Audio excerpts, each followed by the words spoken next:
Introdução geral. A maior e mais profunda epístola do apóstolo Paulo foi a aos Romanos. Destaca-se por seu alto nível doutrinário.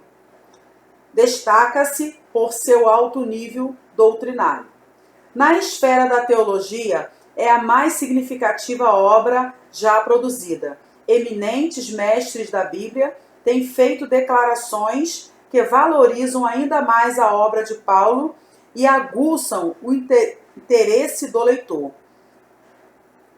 Emil Bruni disse: não há um documento na história espiritual do homem em que estejam tão mesclados e combinados como nessa carta.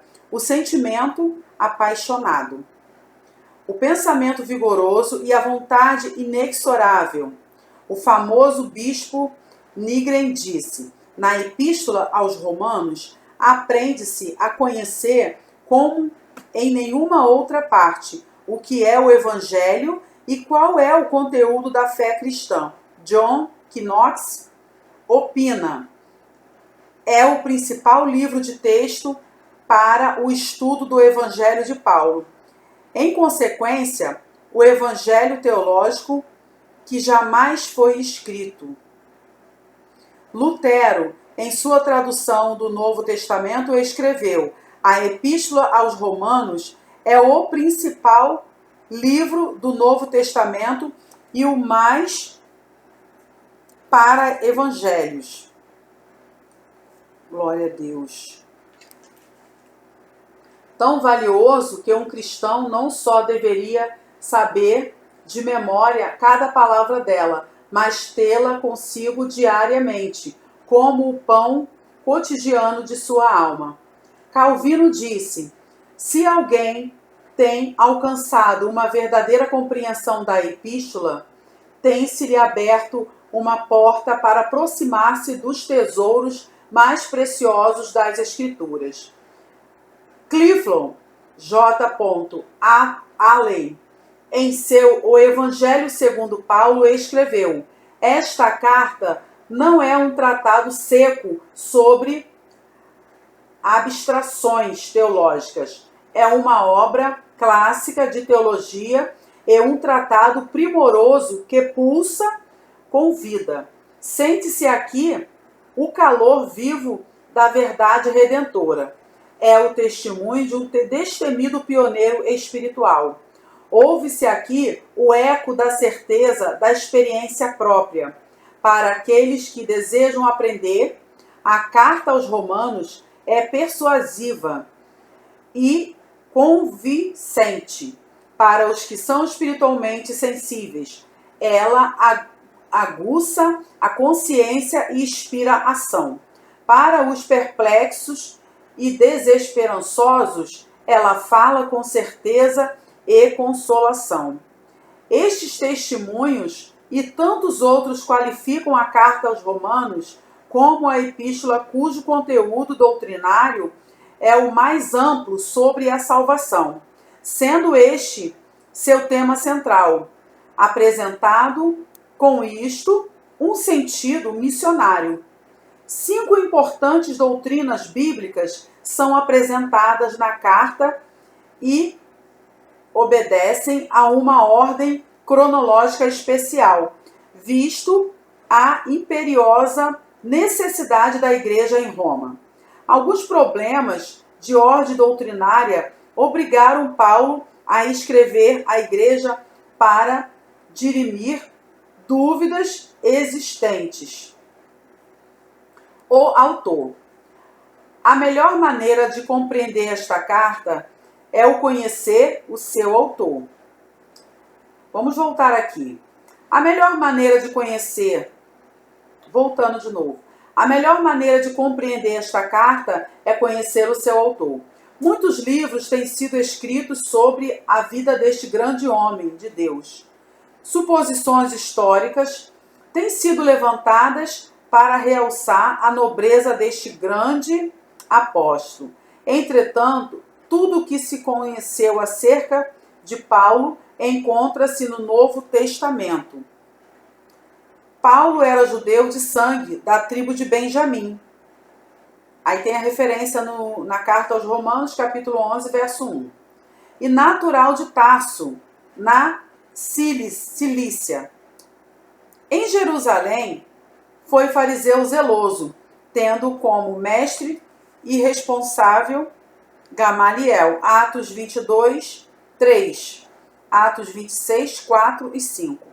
Era conhecido e respeitado por seu zelo extremo da religião judaica. Por essa razão, foi implacável perseguidor dos cristãos, antes de se converter ao cristianismo.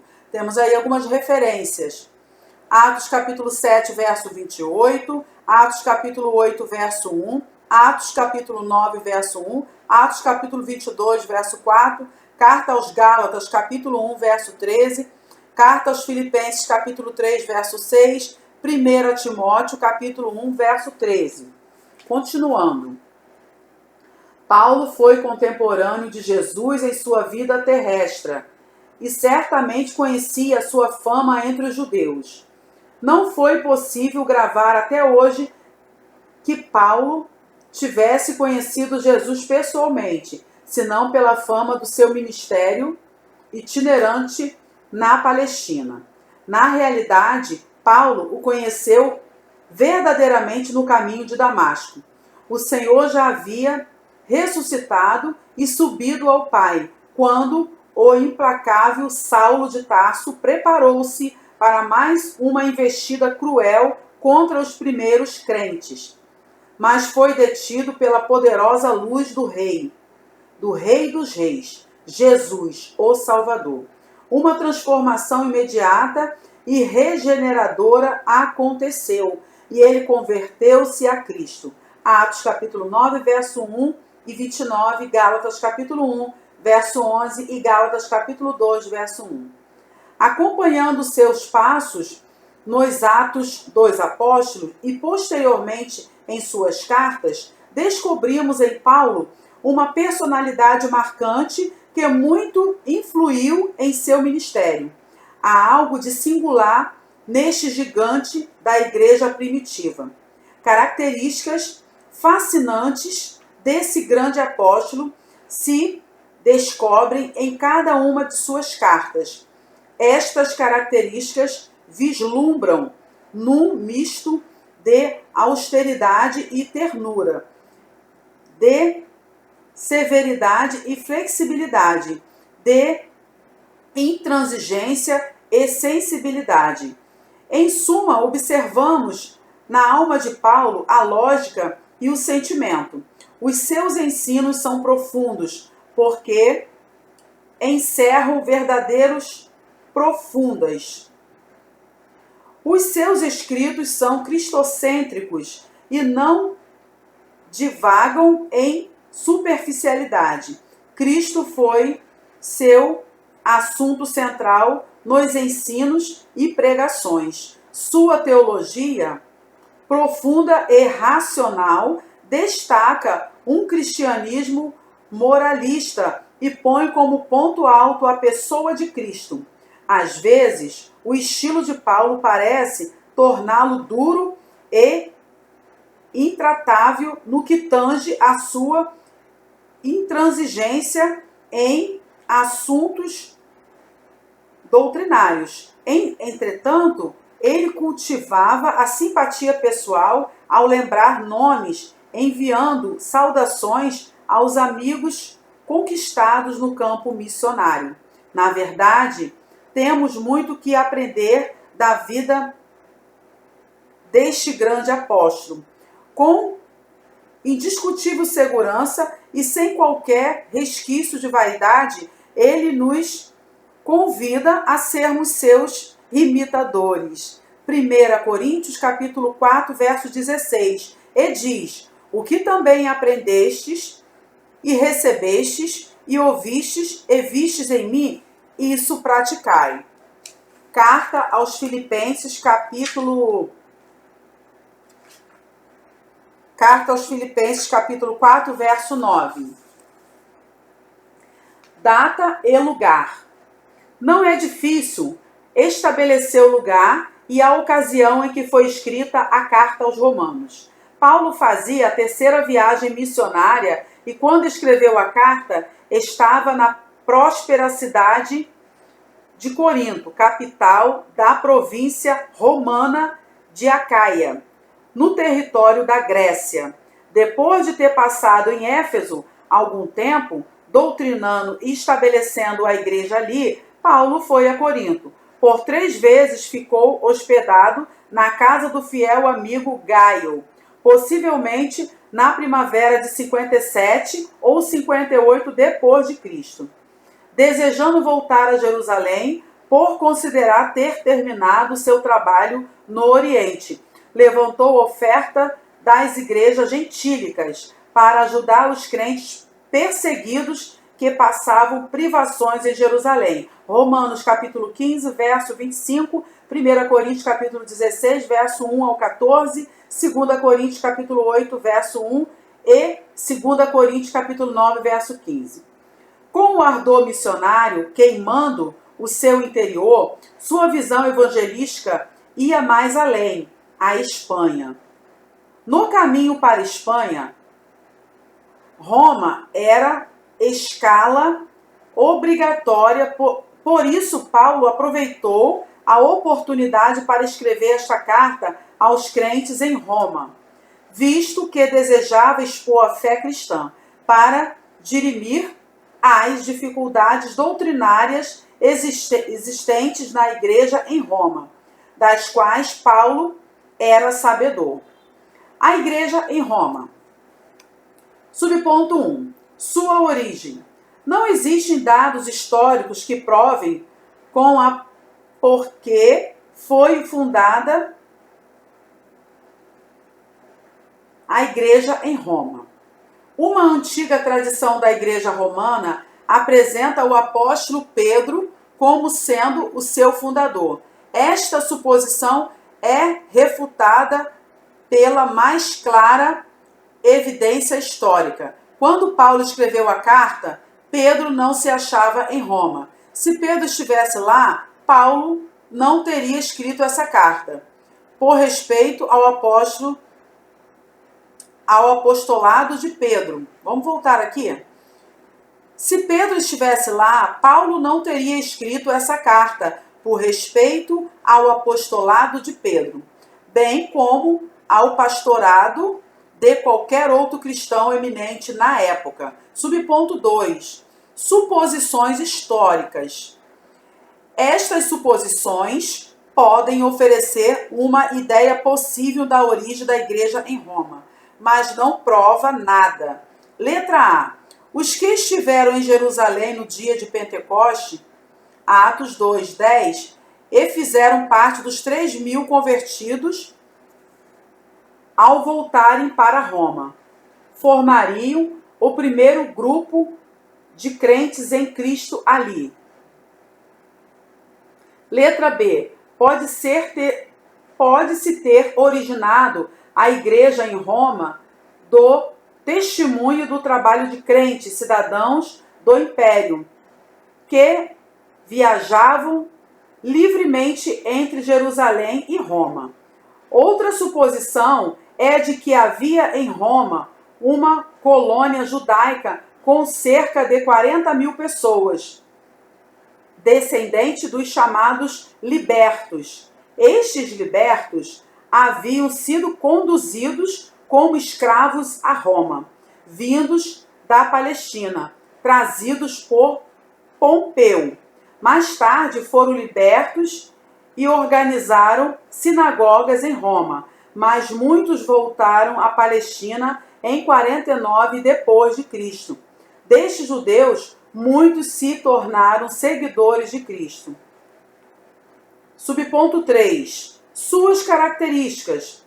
A igreja em Roma se constituía de 2 classes de pessoas, judeus e gentios.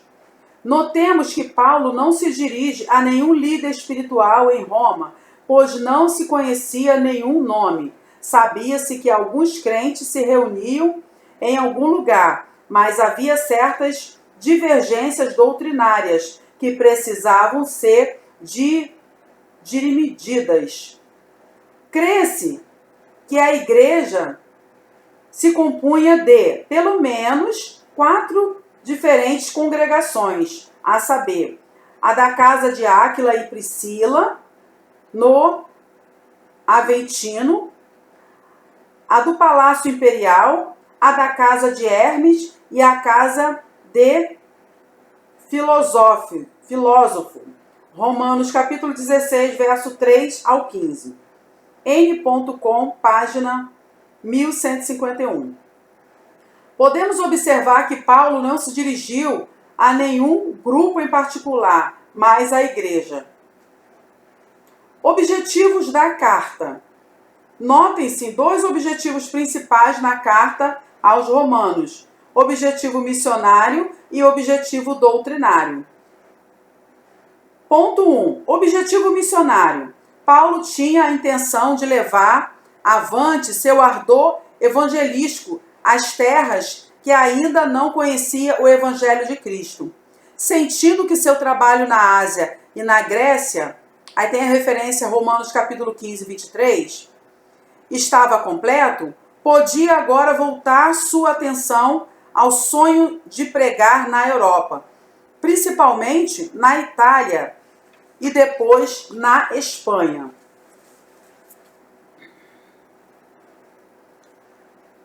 Paulo identifica-se nesta carta como um autêntico missionário gentílico. Ele desbrava outras terras, longe de Jerusalém, além da terra dos judeus, e abre as portas do evangelho ao mundo inteiro. Diferentes opiniões sobre os objetivos de Paulo são apresentados por algumas autoridades bíblicas sobre a carta aos Romanos. O doutor Scott escreveu que Paulo queria apresentar-se à igreja para remover toda a sorte de suspeitas a respeito de sua pessoa, que o partido judaico de Jerusalém havia espalhado. Já o doutor C.H. Dodd afirma que não havia uma condição interna na igreja em Roma que provocasse esta carta. Porém, o desenvolvimento dos próprios planos de Paulo, o Evangelho segundo Paulo, Clifton J. Allen, página 16.17. Mas Paulo era sabedor dos problemas doutrinários existentes no seio da igreja em Roma. Seu sentimento missionário não colocou à margem o desejo de ajudar a esclarecer as dúvidas doutrinárias existentes. A igreja do primeiro século não possuía livros doutrinários, senão as cartas dos apóstolos, mas tinha o ensino direto dos pastores. 2. Objetivo doutrinário.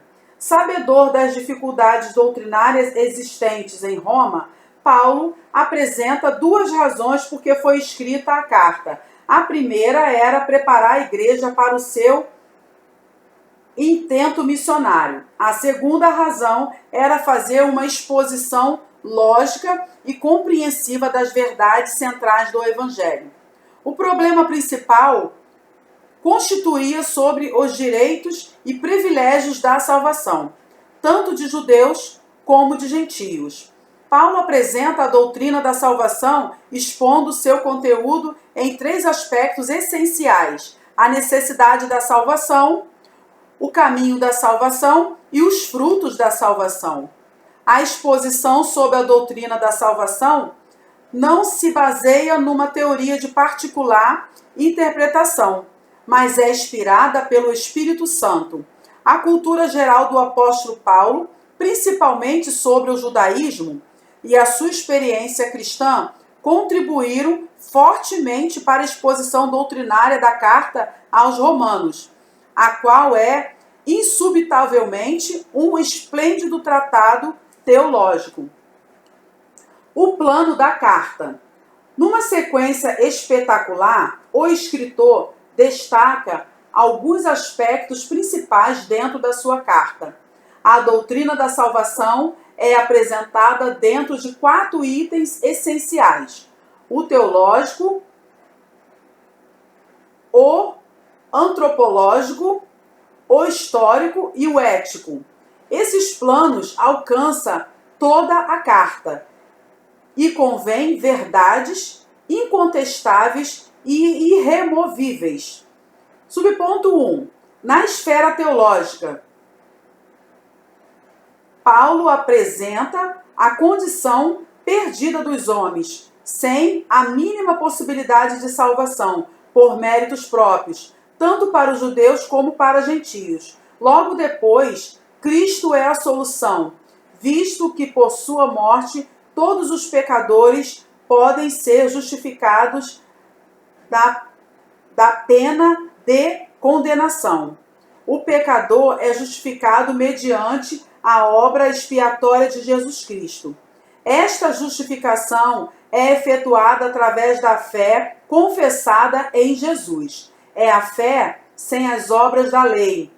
Esta fé introduz o pecador a uma vinda de santificação e poder. 2. Na esfera antropológica, a vida toma outra perspectiva.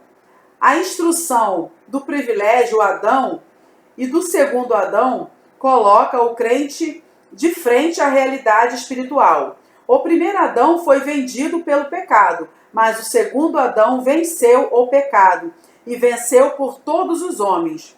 Um novo regime de vida orientado pelo Espírito Santo. 3. Na esfera histórica, Paulo destaca a questão da rejeição de Israel ao plano divino. A doutrina da salvação é apresentada de maneira explícita. Havia um grupo de judeus cristãos que, amarrado ainda às exigências da religião judaica, queria impor sobre os gentios convertidos os mesmos requisitos da lei mosaica. Entretanto, Paulo apresentou a obra salvadora de Cristo com sentido universal, extensiva a todos os homens. 4. Na esfera ética, Paulo mostra algumas implicações do Evangelho para a vida diária. Responsabilidades éticas para com a igreja, a família e a vida material são colocadas em destaque.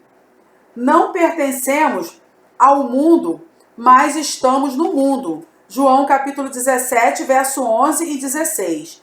Paulo procura mobilizar os crentes para uma vida de santidade total, para um rendimento incondicional a Cristo. As doutrinas da santificação e do serviço cristão são postas em destaque. Glória a Deus. Aspectos morais da vida cristã são tratados com muita propriedade por Paulo, tornando imperativa uma maneira de viver santa e piamente. Glória a Deus. Então a gente termina aqui, irmãos, a introdução geral do livro Carta aos Romanos.